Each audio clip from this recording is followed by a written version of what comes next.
Thrifts, also known as okrika, are fairly used clothes that are brought in from Asia, Africa, and all over the world. Thrift business first started in a place called Okrika in Port Harcourt. Thrifts were clothes that were very affordable at that point in time in the 90s, because the brand new clothes were barely affordable at that point in time. Hello and welcome to another interesting episode on Showcase. On today's episode, I'll be taking you into the world of thrift, where we'll be exploring thrift and seeing the different grades of thrift that we have. We have a thrift vendor with us that will be telling us more about thrift and telling us about thrift business in case you want to start up a thrift business. Sit back and enjoy.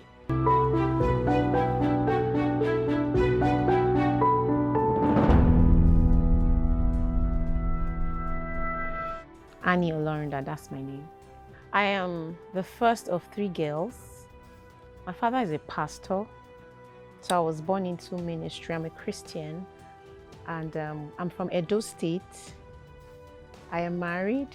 I'm married to an Igbo man.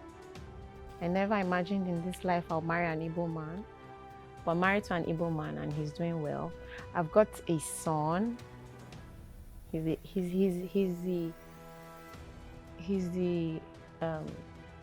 call him my egg because I didn't get a child on time. I waited about 5.5 years before I had my baby.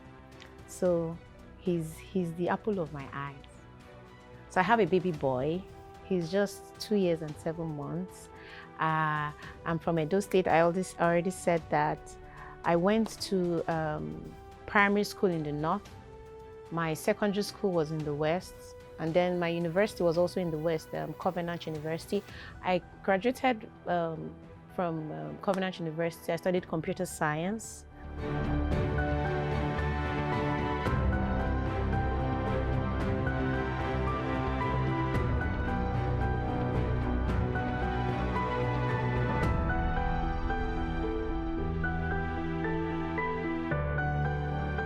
Abuja Thrift started very intentionally. And no, it's not about passion. Many times they always tell you, do something that you're passionate about and all that. Passion is very important, yes. But the passion that I have, I tap into it to sustain my drive in the business, but it's not like I have a passion for selling clothes and all that. This business was born out of meeting a need. I saw a need and I decided to meet that need. And most times that's the best way to even attack getting a business. Providing solutions to a problem, have a value proposition and find the people who are looking for that value. So I came into Abuja and it just seemed like anytime I asked, where can I get thrift clothes to buy? They tell me I have to go to the market, or they're not even sure where in the market. And me, where I came from, it was very easy to access thrift clothes. So I just felt, okay, how about I start selling it? Since it's not easy to get. And then I started small, just with, I think, barely 10,000-15,000. I started selling thrift clothes before it grew to what it is now. So this business was born out of a need that I saw.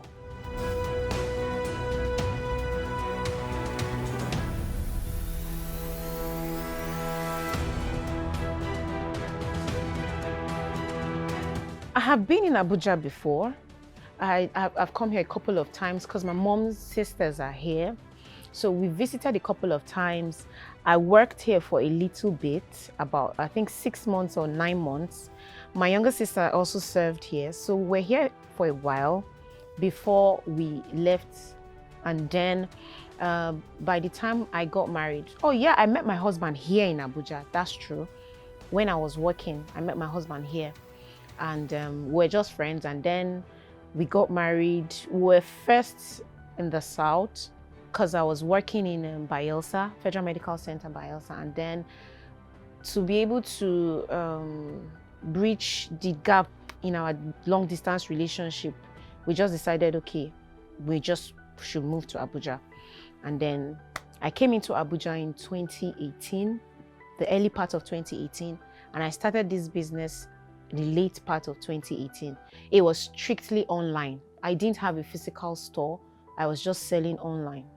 It's been 5 years now. Okay, well, 4 years and some months. At the end of this year, around September, it will be 5 years that I've been in the thrift business.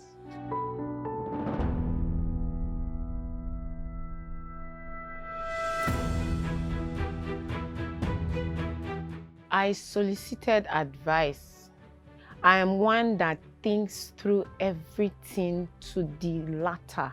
So I don't take any step without evaluating and checking out feasibility studies, checking out the future down the line. So I asked questions. Besides, before I started the business, I had already gone to a startup academy. So I already know the right things to do before starting a business.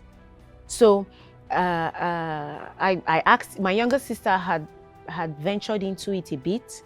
So I got some little pointers from her, because some people ask me, did you intern with someone? Did you go and learn? Did you, were you like an apprentice for someone? I didn't follow that route, because besides that route, I feel that there are other routes you can use to still be able to set up a very successful business. For instance, when you have very good training in business generally, not necessarily a particular business. If you have good training in business, one, maybe you also have interactions with someone who has been in the business, someone who has some experience, then of course, there's an important place for feasibility study, asking questions and all of that. So having done all of that, I decided it was okay to go forward with it, especially with my sister's own experience. Because the reason I'm pointing out her experience is the fact that when I started a business, I could afford to buy a whole bill of clothes and start selling. But that's not how I started. I started with just, like I said, 10 or 15,000 naira. I just bought a little, made them look good, took pictures and floated them online. So I started building experience while I started small and then grew to what I am today. In spite of all of that, I will still say, even with 20,000 naira, you can start a thrift business.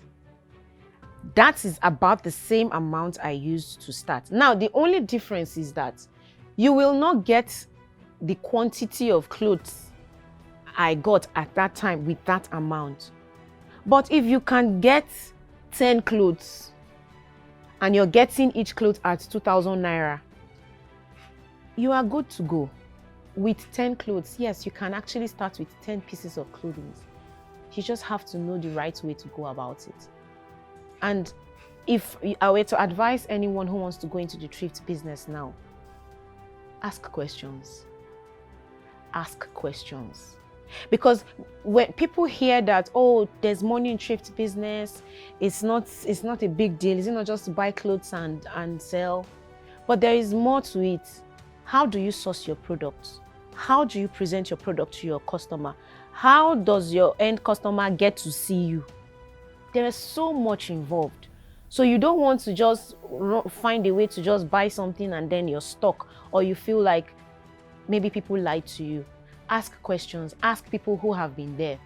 Ask people. There are many people who offer trainings now online. A lot of people, thrift vendors, they offer trainings. Some of them even sell pamphlet, handouts, books or something like that. You can learn from those kind of people. You can pick the brains of people who are already there. And sourcing is very important. If you can get a very good source, for instance, someone like me that already has a store, you can walk into my store, pick some clothes, go and take your own pictures and upload them. You can even start without money. Yes, you can. Like I said, people like me that have a store, I have a couple of people who come and say, please ma, I'm a student, I don't have money to start. Can I take pictures of clothes? And then when someone sees it and wants it, you send to them for me. Drop shipping. People drop ship with me without money. So you can actually even start thrift business without money if you can get a good source. But even with the little you have, you can also start the thrift business.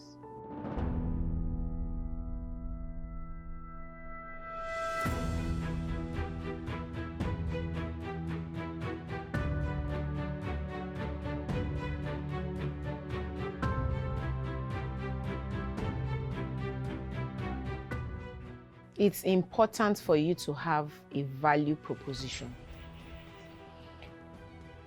I went to a startup academy, and it's something I learned over a long period of time. So I probably will not be able to squeeze in everything I know about business, but the little I can drop here for you is get a value proposition. What value are you bringing to your customers? The value that Abuja Thrift Store is bringing is accessible quality, making quality products, making quality clothing accessible. So for us, our value proposition is accessibility to quality clothing. So your own value proposition may be affordable clothing. You want to provide clothes that are affordable. Another person's value proposition may be maybe wear on the go clothing. There are some customers, I have customers that call that, oh, my girlfriend has an event, maybe she just flew in, she needs a dress, can you get it laundered, ironed for me and delivered? I offer that service as well. Now you can start your own business just to meet that need. For people who need clothes on the go, they want to buy and wear. So have a value proposition, have a value that you're proposing to your customer. Then have a good source. Bills, most times people tell you bills are by luck. It's not by luck. Just have a good source. People that have been in the business, people who stock good bills, they know good bills. My clothes are the price that they are because I source from someone that I know will always give me good bills. And it doesn't come cheap. The other day, someone told me her neighbor just decided to go into the thrift business, and they bought a bill. They opened the bill, it was rags. And this is a family that is actually struggling, like they are hustling. And all their savings, they carried to go and get a bill. And they got rags. So that's why I said ask questions. That is a mistake many people make. I have seen countless people who have experienced that they get rubbish when they open their bills. So ask questions. Sometimes it may be more expensive than what you hear, but there's a reason. There's a reason. So when you have a good source, then you have something good going for you as well.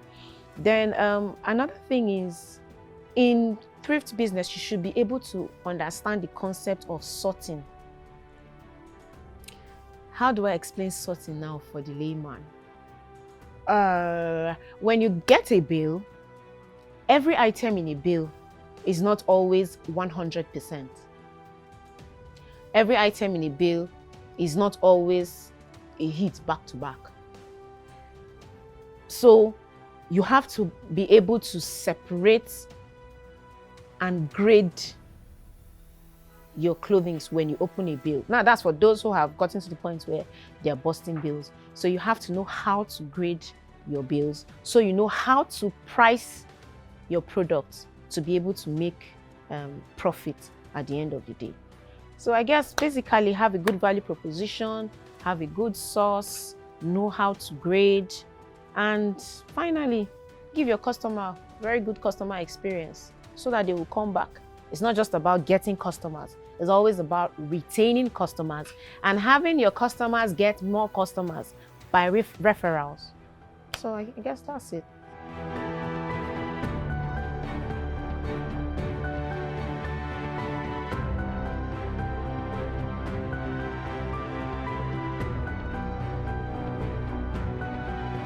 We have some bills lying around. You're not going to see what's inside. The best you can see is maybe prints, colors, just from it, because a bale is a compressed sack. So you can't see anything inside. Now, one pointer I can give is the company that's packed that bale. If you can take note of the companies, some companies pack good bales. So there is so much to the thrift business that it's not just about, I want to go and buy first grade dress and sell. If you can take note of the name of the company, then maybe you can stick to buying that company's product, because maybe you're sure that you would have something good from the bill.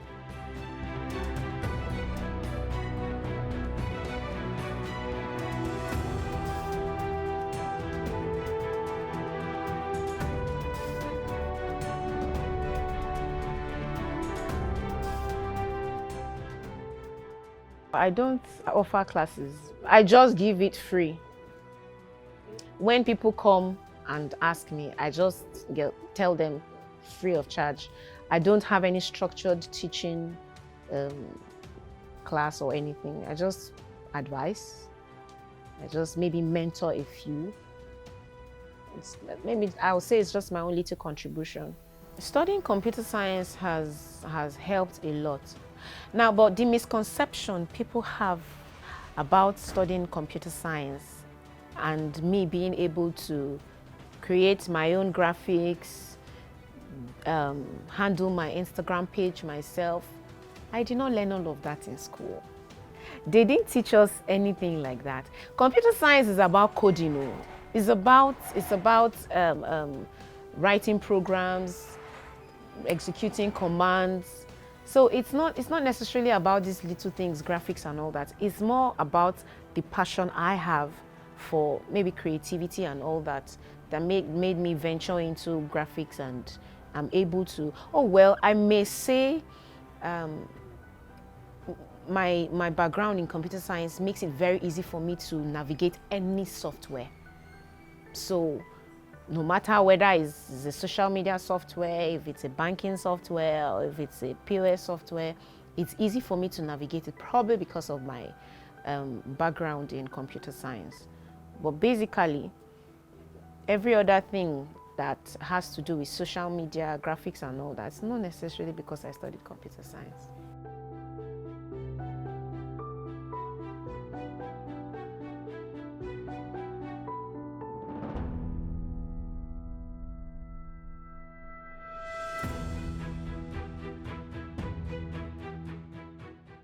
Logistics is one major challenge. At times, being able to get my products, my bills safely to me is one of the challenges. And then because of the economic situation, or for instance, the most latest one of subsidy being removed, it's going to affect my business in the sense that prices may go up slightly, because the cost of getting the goods to me has more than doubled. So it's going to affect the cost of my products. That's one. And then two, the cost of running the business. For instance, my staff, I'm going to have to review salaries, because her cost of coming to the shop has also increased. So all of this is going to still affect the business in a way. I would definitely try as much as I can to put into consideration my customers and their buying power and all of that, but it will still affect the business in a way.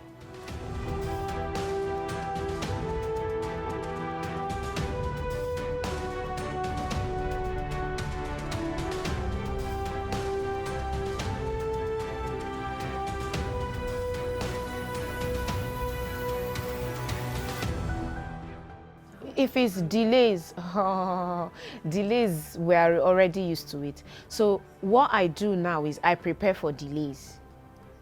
So there are times I'm lucky I don't get delays, but there are other times, as usual, there is delay. So what I do is I try as much as I can to source for my products some weeks before the time to restock comes, so that I don't have to be under pressure of a deadline and then I'm waiting, I'm calling, because when I first started, those were the things that was giving me high blood pressure. Not literally, but those were the things stressing me. I would feel like I need to restock in 2 weeks' time. I would just wait and say, okay, usually it should take the bill less than a week to get here.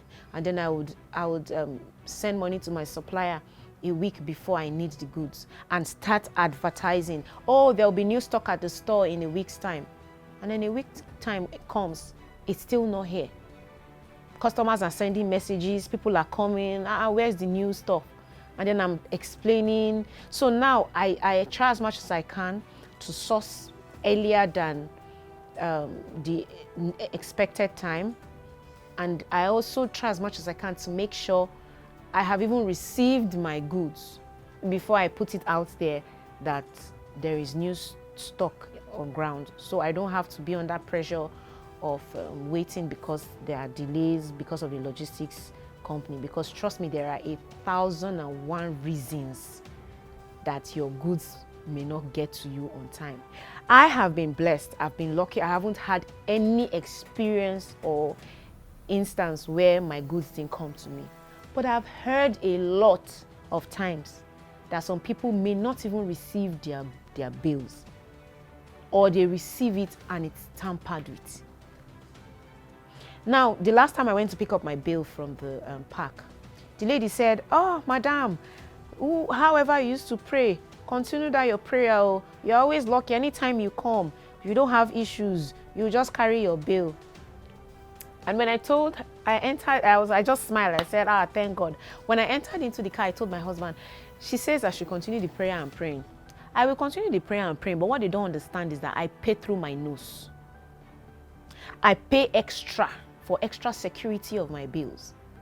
I pay extra to make sure I don't hear stories. I pay extra to make sure it even comes the time agreed upon, maybe 2 or 3 days delay. So it is still money that makes it work. So at the end of the day, yes, there is the place of prayer, and I know God has really been faithful to me in my business, but I still play my part. But for those that maybe may not be able to afford to pay the extra, and maybe you should pray more.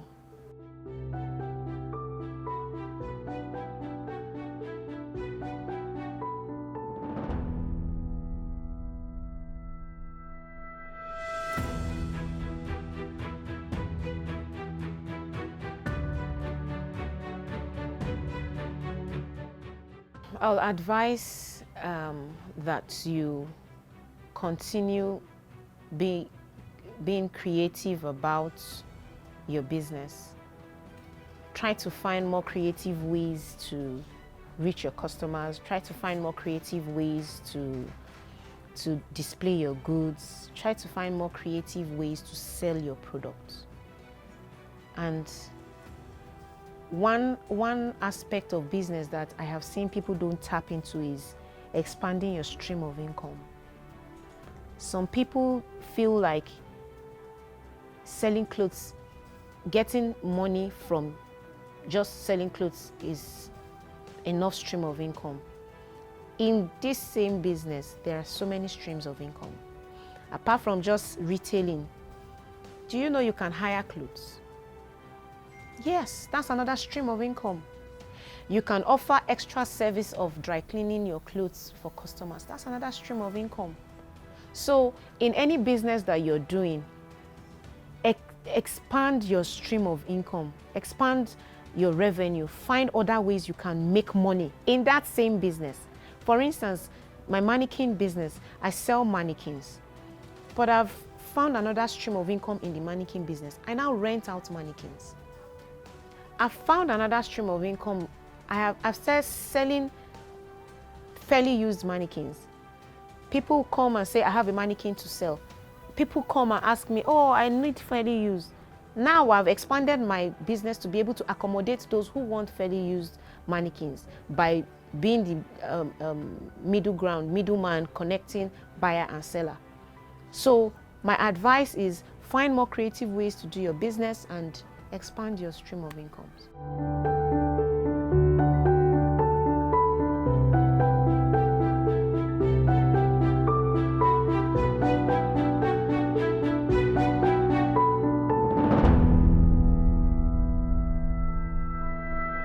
With this, we have come to the end on today's episode. I hope you were able to learn one or two in case you want to start up a thrift business. And in case you've been doubting if you should start buying thrift, please stop doubting, because for me, I would be going to buy thrift instead of a brand new clothes. Thank you for watching today's episode. See you next time on another interesting episode on Showcase. My name is Rahina Shehu Abdullahi. Bye for now.